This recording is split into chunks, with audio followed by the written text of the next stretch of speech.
Ya, halo semua. Kali ini kita akan lanjut ke analisis tren berikutnya, yaitu tentang tren semi-average, atau kita juga bisa sebut sebagai tren setengah rata-rata. Ya, jadi ada rata-rata terus setengah. Jadi dari definisinya ini pun akan mempermudah kalian mengingat cara untuk membuat tren setengah rata-rata. Oke, lalu mungkin di sini saya ingin sedikit menunjukkan bahwa semua formula dari analisis tren itu bentuknya seperti ini. Y sama dengan A plus B kali X. Kalau kita lihat ya di trend moment ini, yang di sheet berikutnya, trend moment, itu sama. Y sama dengan A plus B kali X. Yang di square juga sama, Y sama dengan A plus B kali X. Tapi yang membedakan adalah masing-masing dari keterangan A dan B-nya dan X-nya seperti apa. Sorry, A dan B-nya ini ya. A dan B-nya seperti apa. Nah, kita akan belajar terlebih dahulu di pertemuan kali ini sampai dengan trend semi average. Oke, jadi trend semi average itu seperti ini. Saya coba bacakan dulu. Ya, rumusnya sama semua. Diingat aja, Y sama dengan A plus B kali X. Keterangannya, untuk keterangan A, A adalah semi average, ya, semi average atau setengah rata-rata, semi setengah rata-rata dari kelompok satu atau kelompok 2 tergantung tahun dasarnya. Lalu yang B, itu rumusnya adalah semi average kelompok 2 dikurangi semi average kelompok satu dibagi N. N adalah jarak periode semi average kelompok satu dan 2. Oke, mari kita bedah satu-satu. Cara pengerjaannya bagaimana untuk trend semi average? Cara pengerjaannya mudah ya. Jadi, nanti kalau ada data, ya, datanya itu akan kita bagi dalam dua kelompok. Setelah itu kita menentukan tahun dasarnya. Setelah itu kita bisa dapat mencari nilai A dan B-nya. Mari kita langsung lihat latihan contohnya. Oke. Oh ya, sebelumnya. Jadi untuk data semi average itu ada tiga macam soal, tiga macam data, yaitu data genap kelompok ganjil, data genap kelompok genap, data ganjil kelompok ganjil. Maksudnya seperti apa? Oke, kita kembali ke sini. Cara pengerjaannya bagi menjadi dua kelompok. Maksudnya data yang ada dibagi menjadi dua. Oke, jadi kalau suatu data, ya, misalnya ini yang pertama, data genap kelompok ganjil. Contoh, misalnya suatu data mempunyai 6 periode atau 6 tahun. Kalau 6 tahun ini kita bagi dua kelompok, berarti kelompok satu ada 3 tahun, kelompok 2 ada 3 tahun. Nah, atau kita bisa bilang dari 6 tahun, kalau kita bagi dua sama dengan 3. Nah, datanya genap, datanya ada 6 tahun, 6 ini angka genap. Kalau kita bagi dua, data kelompoknya jadi ganjil karena jadi 3. Itu maksudnya data genap karena 6 tahun, kelompok ganjil karena 6 tahun kalau dibagi dua menjadi 3. Oke, mari kita langsung lihat saja datanya. Oke, ini adalah contoh daripada data genap kelompok ganjil, contohnya 6 tahun. Kita bisa lihat di sini, di tahun ini ada 2013 sampai 2018. Ini adalah data 6 tahun, data historis 6 tahun atas ini, volume penjualan. Oke, mari saya delete dulu ini. Kalian bisa lihat di sini. Jadi soalnya seperti apa? Soalnya hanya diketahui seperti ini. Tahun sekian, volume penjualannya sekian. Pertanyaannya selalu sama. Jadi untuk tahun-tahun berikutnya, jadi contoh untuk tahun 2019, volume penjualannya berapa? Nah, ini yang akan kita cari. Nah, itu. Nah, kita kembali. Datanya ada 6 tahun ya, sekali lagi datanya 6 tahun. Cara pengerjaannya ini, langsung bagi dua terlebih dahulu. Bagi dua, dari 6 tahun ini langsung kita bagi setengah. Ya, ini kelompok satu. Ya, kalau coba saya highlight, ini kelompok satu. Saya highlight di sini aja. Ini adalah kelompok satu, ini adalah kelompok dua. Nah, kita bagi dua terlebih dahulu. Nah, setelah itu ini berikutnya, tahun dasar ambil tahun tengah kelompok satu atau kelompok dua. Oke, kalau kita lihat kembali, cara pengerjaannya adalah kita membagi dua kelompok, itu sudah. Lalu yang kedua, kita tentukan tahun dasar. Nah, untuk semi average yang namanya tahun dasar, itu selalu berada di tahun paling tengah di kelompok itu. Oke, sekali lagi.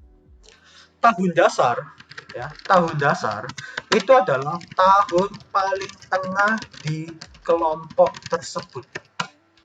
Oke, jadi misalnya kelompok 1 ini ya, 2013 sampai 15. Berarti tahun dasarnya adalah 2014.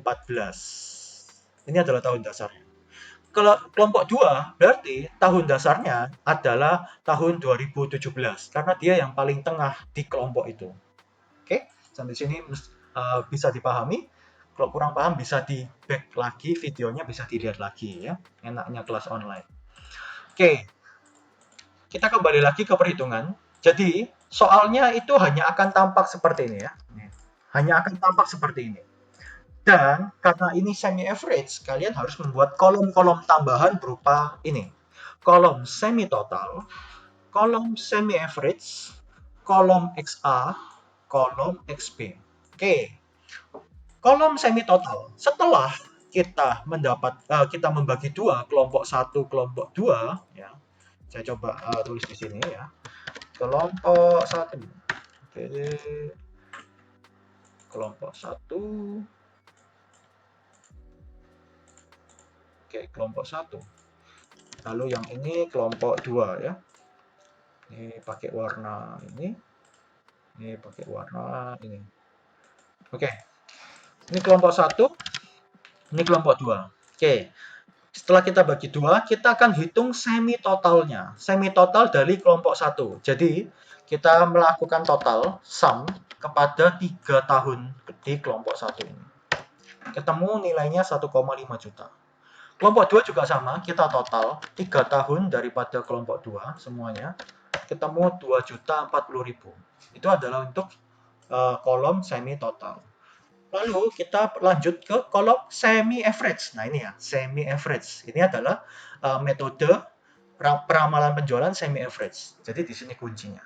Semi average adalah dari angka semi total atau penjumlahan seluruh kelompok 1, kita bagi sebanyak data yang ada di kelompok tersebut. Karena di kelompok 1 ada 3 data, yaitu 2013, 14, 15, berarti kita bagi 3. Sama halnya dengan yang di kelompok 2, karena di kelompok 2 ada 3 tahun, maka kita bagi 3. Ini adalah angka semi average kelompok 1, ini adalah angka semi average kelompok 2. Oke, ya, tolong dipahami sampai sini. Ini masih sangat mudah. Oke, kalau sudah kita mengisi kolom semi total, kolom semi average, kita akan mengisi X-nya. Oke, jadi X ini untuk apa? Kita kembali ke rumus. X itu untuk ini, untuk mencari nilai X ini. Ya, X. Oke, kolom XA bisa dibilang kolom XA itu adalah nilai X untuk kelompok 1. Sekali lagi, nilai X, saya coba tulis di sini, XA sama dengan nilai X untuk kelompok 1. Ya, jadi kalau XB ya berarti nilai X untuk kelompok 2. Oke. Nah, mari kita coba isi X-nya. Aturan daripada semi average ya. Jadi aturan nilai X dari semi average ya, yaitu adalah tahun paling tengah tahun dasar ya, sekali lagi tahun dasar sama dengan 0. Oke, maksudnya gimana? Oke, kita lihat XA adalah nilai X untuk kelompok 1 ya. Berarti di sini tahun dasar untuk kelompok 1 adalah 2014. Ini sudah diterangkan sebelumnya ya. Jadi tahun dasar untuk kelompok 1 ini ya, tahun dasar adalah tahun paling tengah di kelompok tersebut. Nah, karena kelompok 1 tahun dasarnya 2014, maka XA di tahun 2014 adalah 0. Adalah 0. Nah, lalu kalau ke 2013 dikurangi 1. Ya. Tapi kalau ke 2015 ditambah 1 ya, ditambah 1. 2016 akan bertambah 1, perubahannya akan bertambah 1 terus. Bertambah 1 terus. Ya, ini adalah XA, kolom XA, cara mengisinya. Jadi sekali lagi, Kalau kita memakai kolom XA, berarti tahun dasar kelompok 1 itu adalah 0, yaitu tahun 2014 kita isi 0, semakin ke belakang minus 1, semakin ke depan plus 1. Oke, jadi kalau XB adalah tahun dasar di kelompok 2 ya. Untuk tahun 2017 nilai X di tahun 2017 adalah 0. Semakin ke belakang semakin minus 1 ya. Semakin ke depan semakin plus 1. Oke. Ya, jadi seperti ini cara untuk mengisi kolom-kolomnya ya. Nah, kalau kita sudah dapatkan semua ini, kita bisa langsung menghitung ramalan penjualannya. Jadi pertanyaannya selalu sama. Jadi angka di tahun-tahun berikutnya itu nilai volume penjualannya berapa? Dalam hal ini kita coba tanya, angka di tahun 2019 ya, di tahun 2019 itu volume penjualannya berapa banyak? Kalau kita punya data tren seperti ini. Nah, oke, mari kita lihat perhitungannya.